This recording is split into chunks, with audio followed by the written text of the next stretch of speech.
오늘 우리에게 주시는 하나님 말씀은 시편 85편 1절에서 13절까지입니다. 시편 85편 1절에서 13절까지입니다. 시편 85편 1절에서 13절. 제가 가지고 있는 구약성경은 864쪽입니다. 시편 85편 1절에서 13절까지입니다. 시편 85편 1절에서 13절까지입니다. 교독하실 때 마지막 절을 같이 읽도록 하시겠습니다. 여호와여, 주께서 주의 땅에 은혜를 베푸사 야곱의 포로된 자들이 돌아오게 하셨으며 주의 백성이 죄악을 사하시고 그들의 모든 죄를 덮으셨나이다. 셀라. 주의 모든 분노를 거두시며 주의 진노를 돌이키셨나이다. 우리 구원의 하나님이여, 우리를 돌이키시고 우리에게 영하시는 주의 분노를 거두소서. 주께서 우리에게 영원히 노하시며 대대에 진노하시겠나이까. 주께서 우리를 다시 살리사 주의 백성이 주의 기뻐하지 아니하시겠나이까. 여호와여, 주의 인자심을 우리에게 보이시며 주의 구원을 우리에게 보여주소서. 내가 하나님 여호와께서 하실 말씀을 들으니 무릇 그의 백성 그의 성도들에게 화평을 말씀하실 것이라. 그들은 다시 어리석은 대로 돌아가지 말지로다. 진실로 그의 구원이 그를 경외하는 자에게 가까우니 영광이 우리 땅에 머무르리이다. 인애와 진리가 같이 만나고 의와 화평이 서로 입맞췄으며 진리는 땅에서 솟아나고 의는 하늘에서 굽어보도다. 여호와께서 좋은 것을 주시니 우리 땅이 그 산물을 내리로다. 의가 주의 앞에 앞서가며 주의 길을 닦으리로다. 아멘.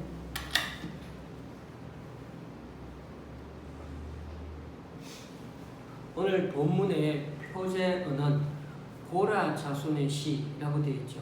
인도자를 따라 부르는 노래라고 되어 있는데, 우리가 알고 있는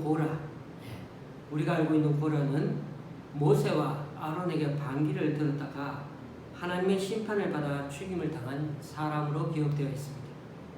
고라는 모세와 아론과는 사촌지간입니다. 이들 모두 레위 지파이기는 하지만 모세의 아버지와 고라의 아버지가 같은 게 아니라 형제간이라는 것입니다. 고라와 그 일가족이 죽임을 당하고서 그 자손들은 어떻게 되었을까요?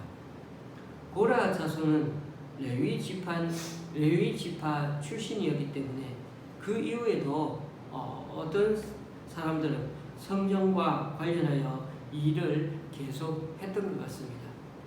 그래서 조금 전에 말씀드린 대로 모세 시대 이후에 성경에 등장하는 고라 자손에 대해서 한 두 군데만 살펴보기를 원합니다. 먼저 다윗 시대의 고라 자손입니다.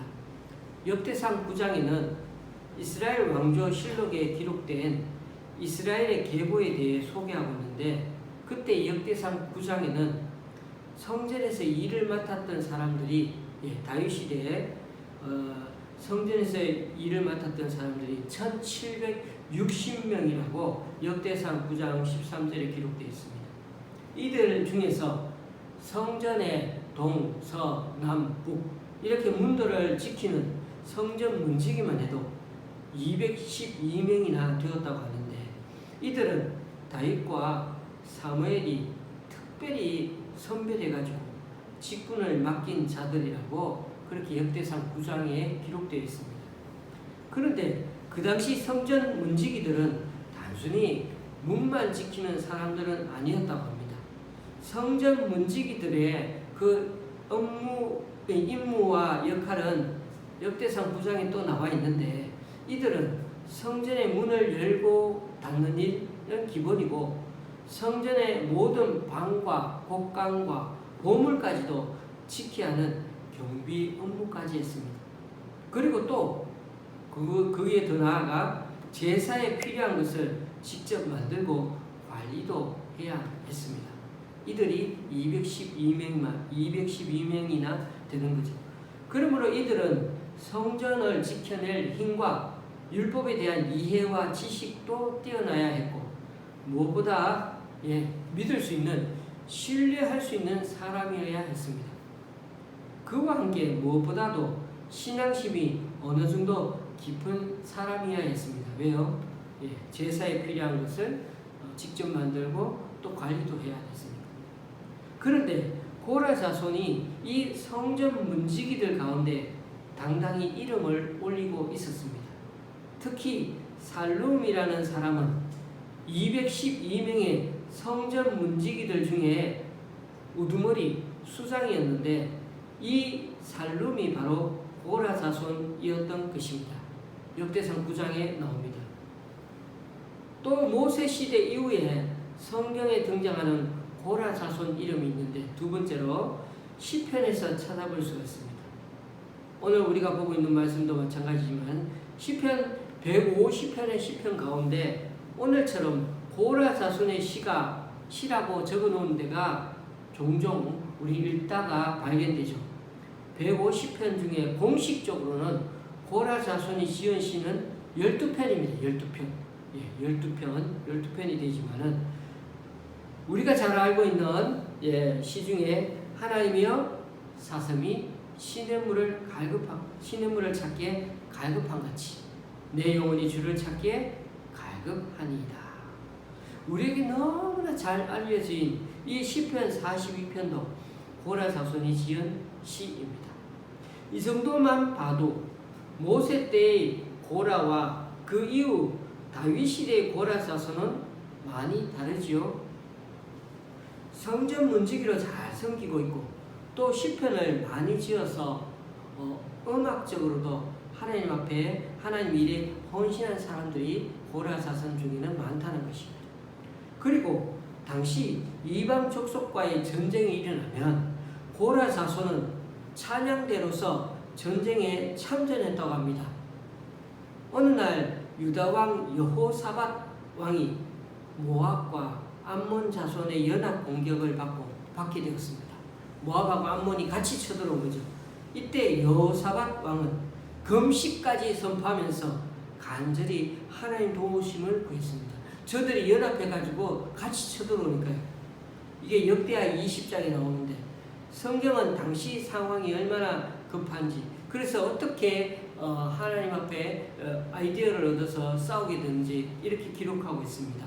역대하 20장 19절, 그핫 자손과 고라 자손에게 속한 레위 사람들은 서서 심히 큰 소리로 이스라엘 하나님 여호와를 찬송하니라.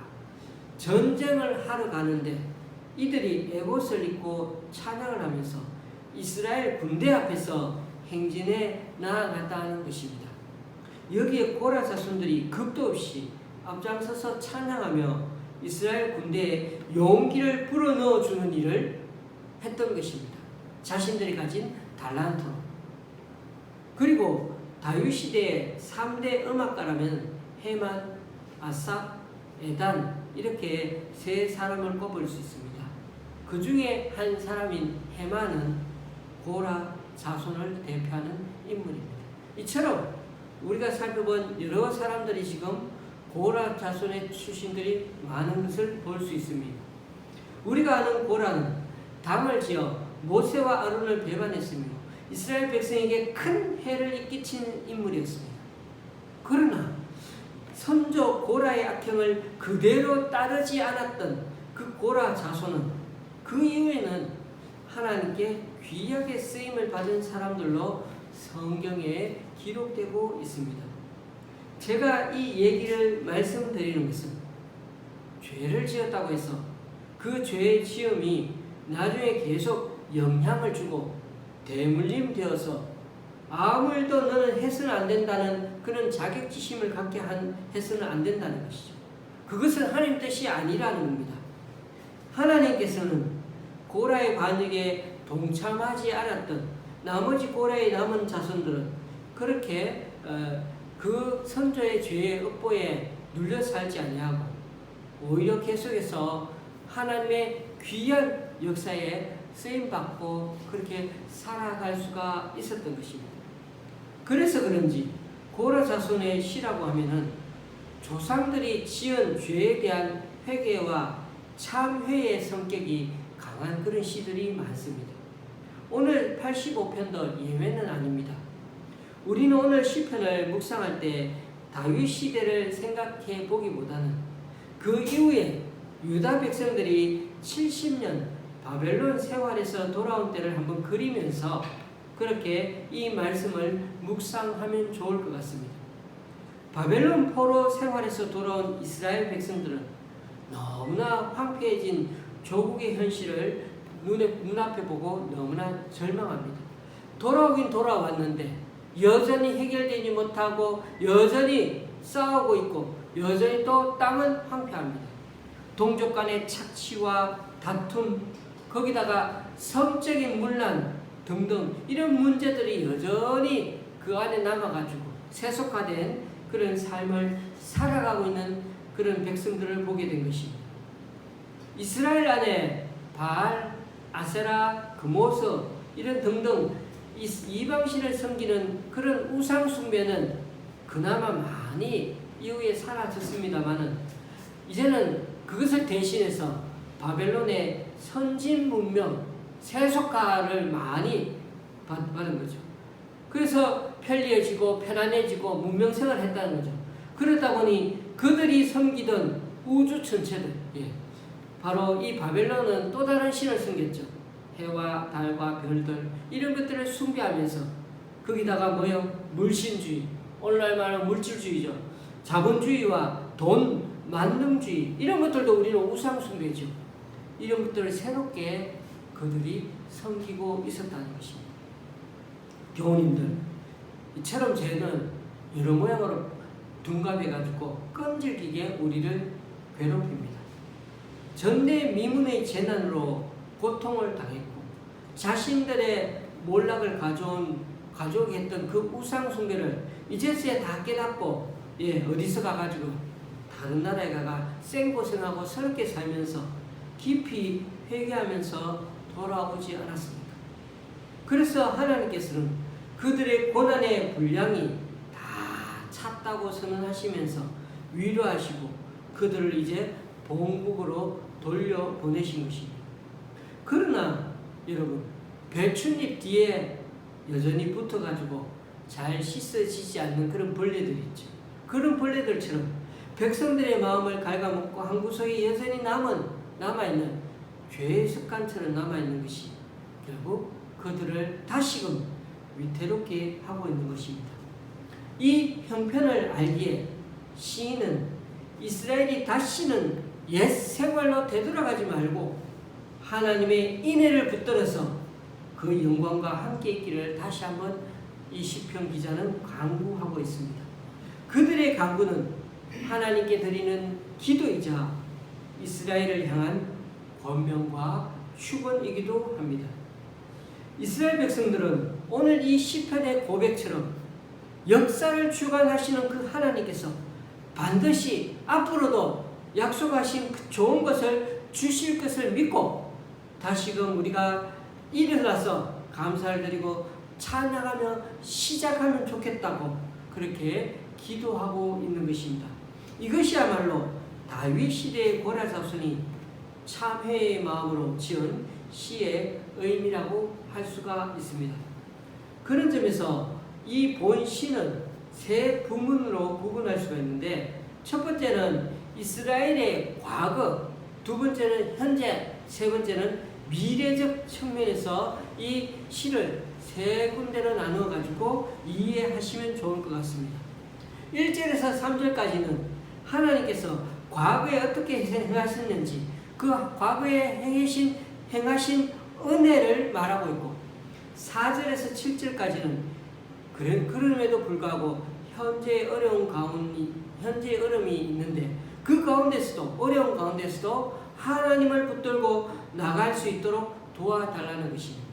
8절에서 13절까지는 하나님의 그 샬롬, 화평, 평화가 미래에 올 거라는 미래에 다시금 찾아올 거라는 그 기대를 잊지 말고 소망을 담아서 다시 한번 노래하고 기도하고 또 주님께 붙들고 나아가겠다는 고백이 과거, 현재, 미래로 그렇게 기록되어 있다는 것입니다.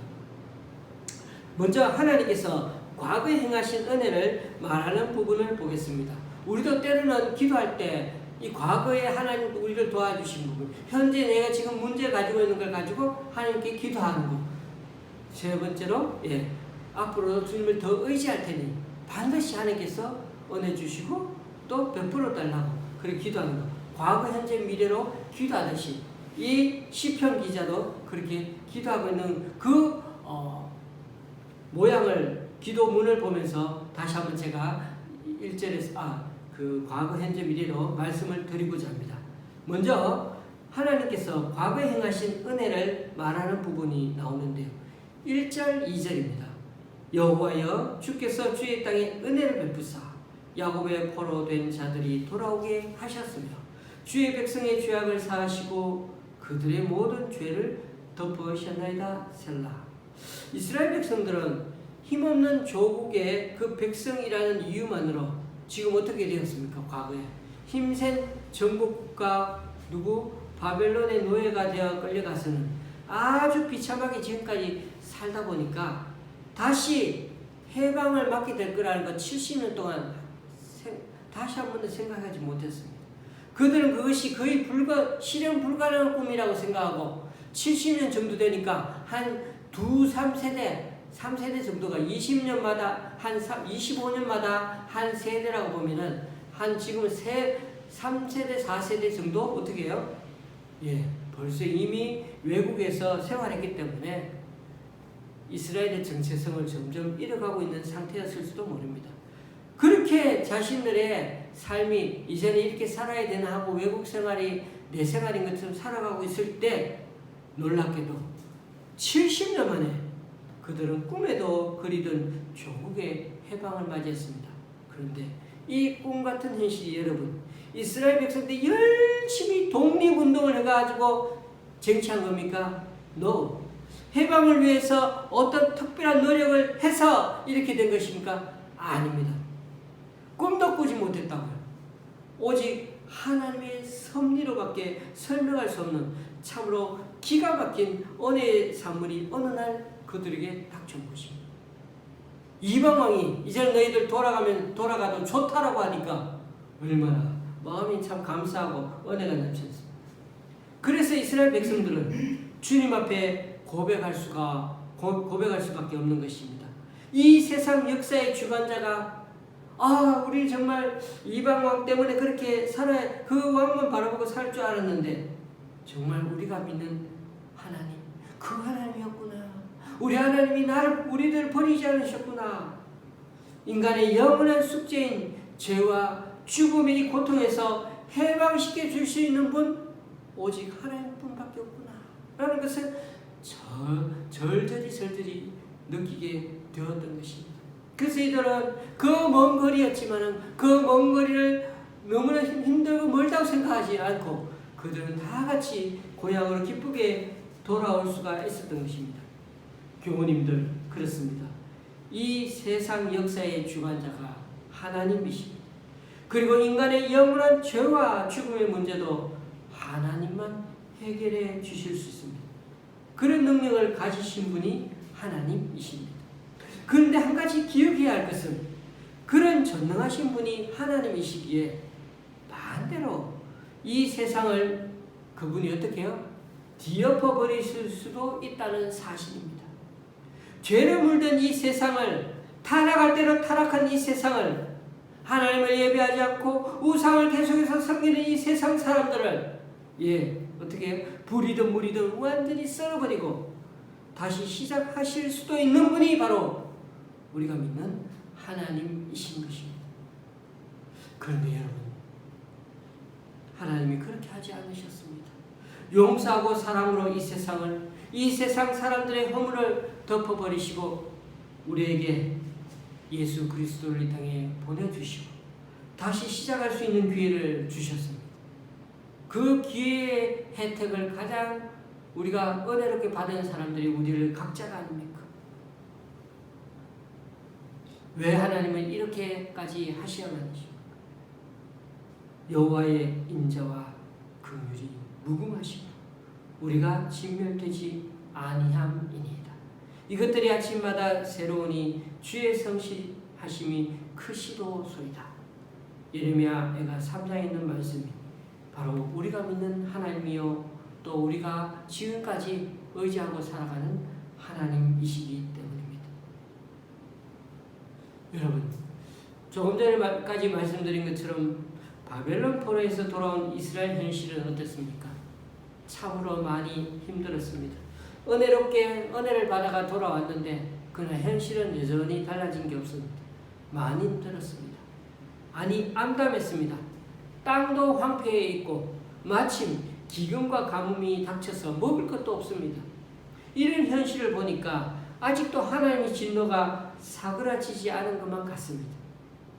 그래서 시인은 4절 5절에서 주의 분노를 거두어 달라고 호소하기도 하고 우리에게 영원히 노하고 진노하고 계실 거냐고 반문해 보기도 합니다. 이러한 시편 기자의 안타까운 현실 앞에서 그래도 낙심하지 않고 생각을 다시금 고쳐먹고 구원의 하나님을 찾고 노래하고 있습니다. 마치 누구처럼 하박국 선지자의 고백처럼 말입니다. 비록 무화과 나무가 무성하지 못하며 포도나무에 열매가 없으며 감람나무에 소출이 없으며 밭에 먹을 것이 없으며 우리의 양이 없으며 외양간에 소가 없을지라도 나는 여호와로 말미암아 즐거워하며 나의 구원의 하나님으로 말미암아 기뻐하리로다.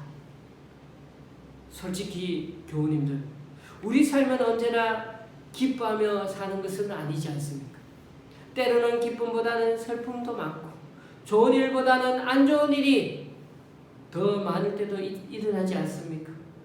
성경에 인생을 그래서 한 문장으로 잘 표현한 말씀이 있습니다.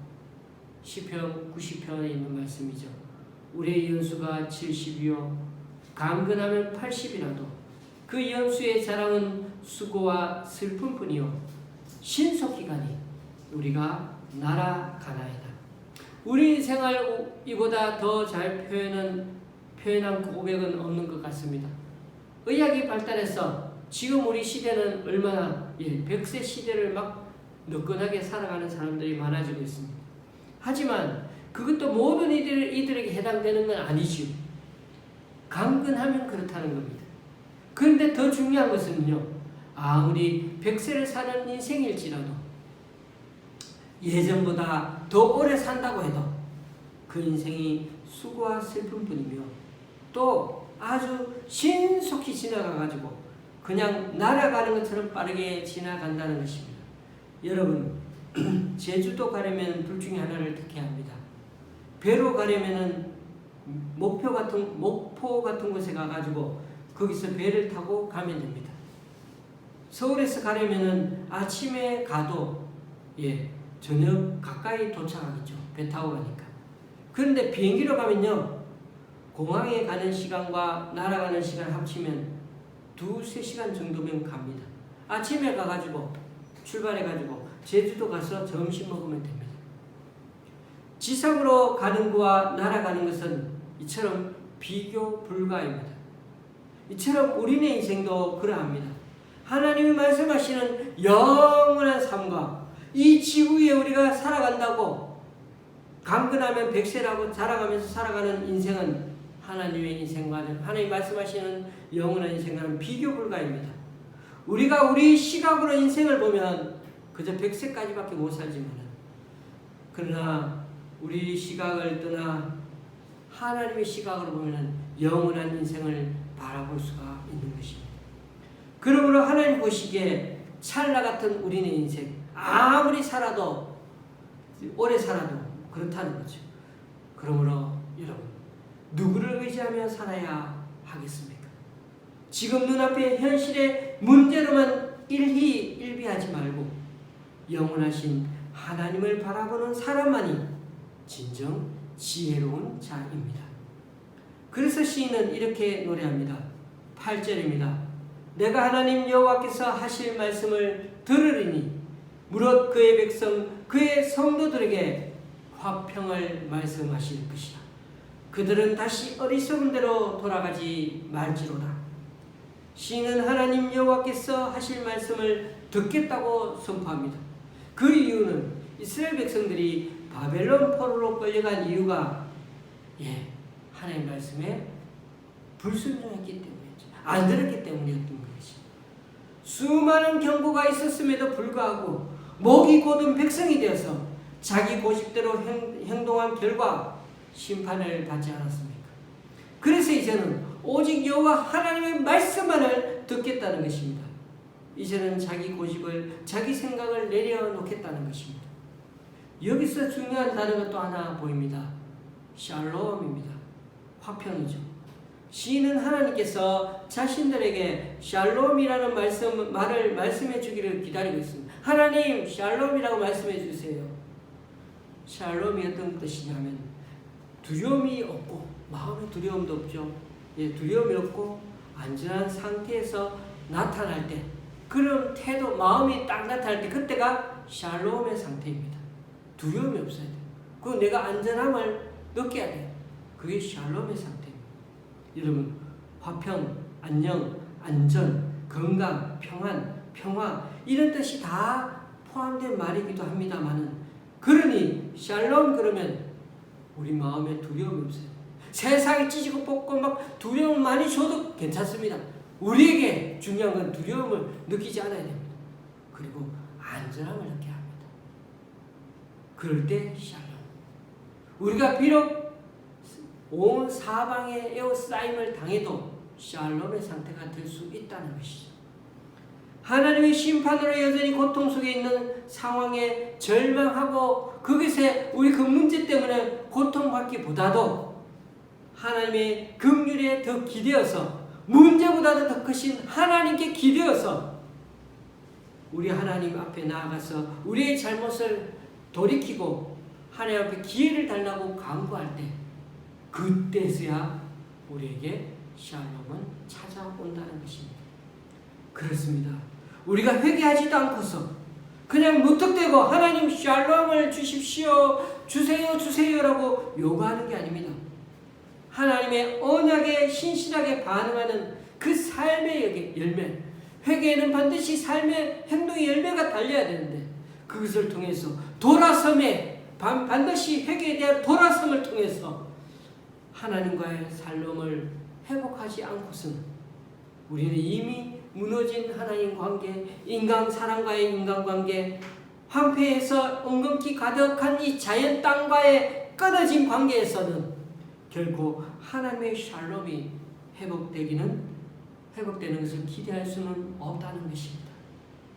우리가 먼저 하나님과 바른 관계를 맺을 때, 회개하고 돌았을 때, 그에 합당한 삶의 열매가 보이기 시작할 때 우리 수평적인 사람과의 관계도 회복되고, 그로 인해서 우리의 땅도, 황폐했던 땅도 다시금 하나님께서 회복해 주심으로 말미암아 이 지독한 어려운 현실 속에서도 하나님은 샬롬을 베풀어 주실 것이라는 것입니다. 그와 더불어 10절부터 나오는 이 샬롬은 먼 미래의 회복과 관계도 있습니다. 항상 하나님의 말씀은 그렇습니다. 하나님의 예언의 말씀은 늘 어떻게? 이중적입니다.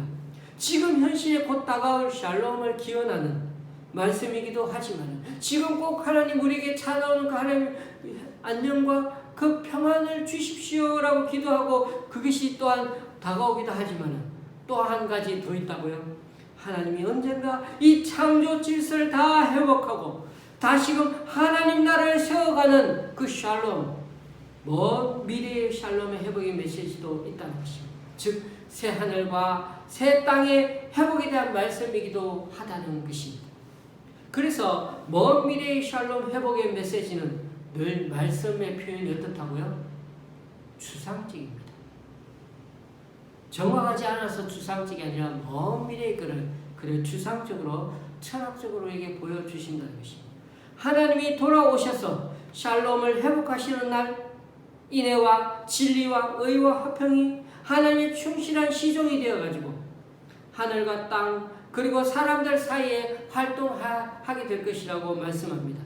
추상적이지만 언젠가 이 일들이 일어나게 될 것입니다. 하나님은 깨어졌던 창조의 질서와 리듬을 회복하고 무너졌던 정의를 다시금 세우시고 억울해졌던 진리를 바로잡아서 무너지기 전보다 더 나은 세상으로, 새 하늘과 새 땅으로 이 새 세상을 창조하실 것이라는 것입니다. 그런 점에서 오늘 이 고라 자손의 기도가 한 사람의 기도요 또 시편 말씀이기도 하지만 하나님의 깊은 예언 말씀이 될 수 있는 이유가 바로 여기에 있는 것입니다. 말씀을 맺습니다. 오늘 시편이 주는 교훈 세 가지. 첫째, 과거에 하나님께서 우리에게 베풀어 주신 은혜를 다시금 기억하면서 살아야 한다는 것입니다. 그 은혜를 잊지 않고 기억하며 살아갈 때만이 주의 능력을 힘입어서 의의 길로 걸어갈 수가 있다는 것입니다. 둘째로, 아무리 지금 현실이 어려워도 지금 이 순간에도 영원하신 하나님을 바라보는 인생만이 진정 지혜로운 자라는 것입니다. 아무리 백세 인생을 살아가도 여기 이 땅에서 재밌게 즐겁게 살아가는 것처럼 보여도 우리 인생의 주인은 하나님이라는 사실을 절대 잊지 말라는 것입니다. 셋째, 우리 인생의 진정한 샬롬은 부와 건강이지 아니하고 아무 두려움 없이 안전한 상태 하나님 안에 있는 것임을 깨닫고 오직 하나님이 주시는 그 샬롬을 바라보며 살아야 한다는 것입니다. 그러면 우리 이 땅에서의 진정한 행복의 기준은 하나님 안에서의 샬롬이라는 것. 그렇기 때문에 우리 하나님은 늦지 않게 우리에게 앞으로도 샬롬을 가장 좋은 것을 주시겠다고 약속하셨습니다. 그러므로 교우님들, 이번 주 남은 3일간도 주님 말씀에 순종해서 주님이 걸어가신 그 의의 길, 주님이 우리 이 땅에서 살아가시면서 또 보여주신 섬김의 삶을 우리도 본을 받아서 늘 주님 위해서 샬롬을 바라보며 기억하며 또 누리며 살아가므로 이 땅의 삶이 이전과 보다 더 비교할수록 더 감사할 뿐만 아니라 앞으로 주시는 그 샬롬에 대한 기대감으로 늘 하루하루를 복된 날로 살아가는 저와 여러분이 되시기를 바랍니다. 기도하시겠습니다.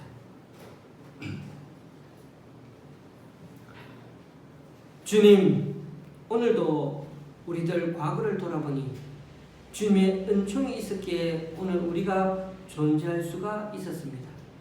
우리의 존재의 이유는 오직 여호와를 경유하는 것임을 다시금 깨닫습니다. 오늘도 우리들 내 욕망의 소리가 아니라 주님 말씀에 귀를 기울이며 살아가므로 세상이 혼란스럽고 두려움을 주더라도 우리 주님 주시는 그 샬롬 안에서 더 이상 더는 세상을 두려워하지 아니하고 마음의 평안함을 갖고 오히려 더 주님 위해서 열심히 살아가는 우리들 남은 인생이 되게 하여 주옵소서. 또한 고라의 자손들처럼 하나님께서는 죄를 대물림해서 벌 주지 않으시고 참 회개하고 주님께만 또 나오면 새로운 인생의 기회를 주심을 믿고 벌 주시는 하나님으로 겁내지 말고 이제는 더 가까이 주님께 의지하고 나아가므로 우리의 인생의 새 출발에 다시 한번 성공하며 살아가는 우리들이 다 되게 하여 주시옵소서. 예수님의 이름으로 기도드리며 이제 우리 모두 주님께서 가르쳐 주신 기도를 한 목소리로 함께 기도하오니 하늘에 계신 우리 아버지여 이름이 거룩히 여김을 받으시오며 나라의 임하옵시며 뜻이 하늘에서 이룬 것 같이 땅에서도 이루어지이다. 오늘날 우리에게 일용할 양식을 주옵시고 우리가 우리에게 죄 지은 자를 사하여 준 것 같이 우리 죄를 사하여 주옵시고 우리를 시험에 들게 하지 마옵시고 다만 악에서 구하옵소서. 대개 나라와 권세와 영광이 아버지께 영원히 있사옵나이다. 아멘.